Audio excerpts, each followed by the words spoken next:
A big Wingman hello to you once again. I thank you for joining me today for another Wingman practice, another step along the Wingman's path to positivity, right? To raising our vibration, to living a more joyous life, and even better, to passing that joyous life on to our children, our friends, our families, our loved ones. You can see where this could grow and grow and grow. Who knows? Maybe we'll have world peace one day because of the Wingman's path practices. Stranger things have happened, right?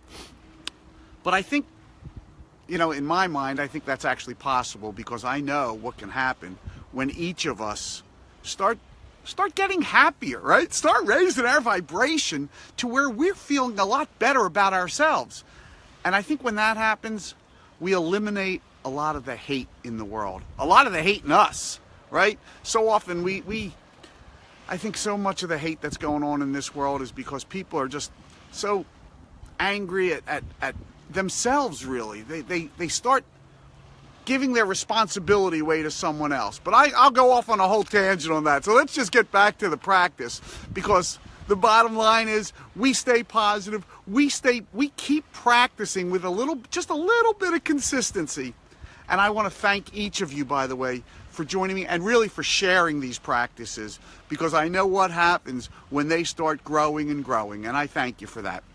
Today's practice I called the Wingman's the Wingman's Word Police practice. The Wingman's Word Police practice, because you've got to become your own word police. Too often, our words, the words we use about ourselves, are the ones that victimize us and keep us in our same cycle of life, same cycle of misery, same cycle of not doing what we want, not accomplishing the goals we want, not living the joyous life that we know we can live and we want to live. And you know what? It starts right from in here and right from in here. It's the words we use. So I thought it would be a great practice to do. And actually, it's one of the first practices, if not the first practice, that I actually came upon on my Wingman's path. It started actually one day. I was called in to do a presentation, and this was early on my Wingman's path, because my co-host on the radio show, Rita Stroud, was doing a presentation, but she couldn't really do it because she was doing a lot of card reading. She's an angel card reader, an angel channeler, which we'll get into a whole nother conversation on that. But she said, why don't you come up and make the speech, and I'll just be there with you because I've got too much focus on other things. So as I pulled into the lot to do it, I got there, as I pulled in, I don't know if you've ever done this, but you pass a parking spot in the hopes of getting a different parking spot, right? But then there's not another parking spot. I do it once in a while, and I find myself always saying when I do, I'm so stupid. I'm so stupid. Why did I pass up that spot?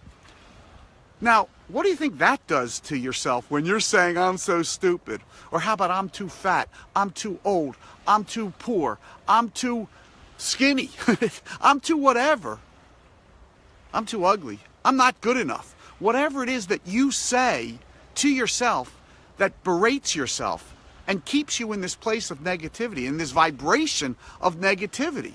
You know what I mean by it. We've all done it. My two favorites happen to be, I can't or I have to. I can't or I have to.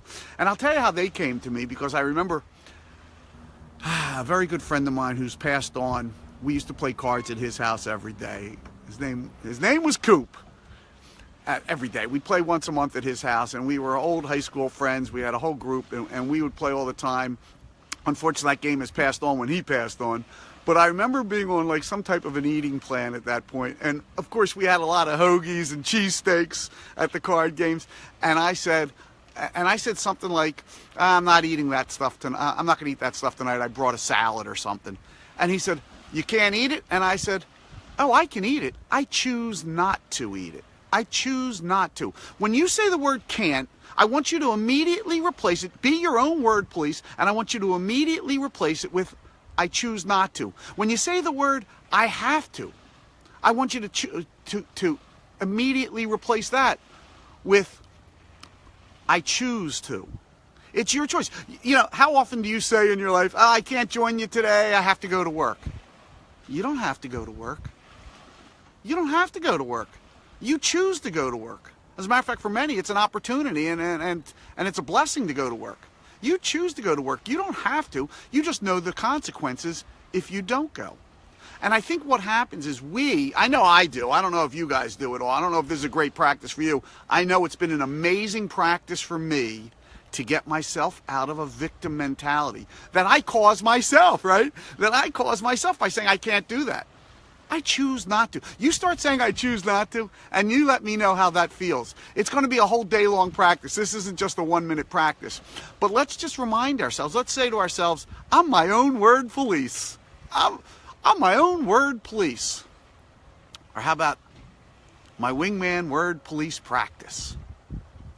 Let's think about that one for a second. I'm my own word police. Let's just say that. I'm my own word police. And let's get that into our head frame. So we recognize when we say a word or a phrase that is negative to ourselves, that it victimizes ourselves, that makes us less than we are.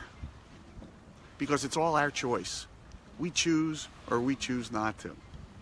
And as you say it with me, I'm my own word police, remind yourself, think about the words you say and what you can say differently. What you can say differently. So you don't beat yourself up anymore. Like for instance, when I'm driving now and I miss a parking spot or I do the same thing, I immediately say, I'm not stupid. I'm a pretty smart guy. I just missed a parking spot. No big deal, right?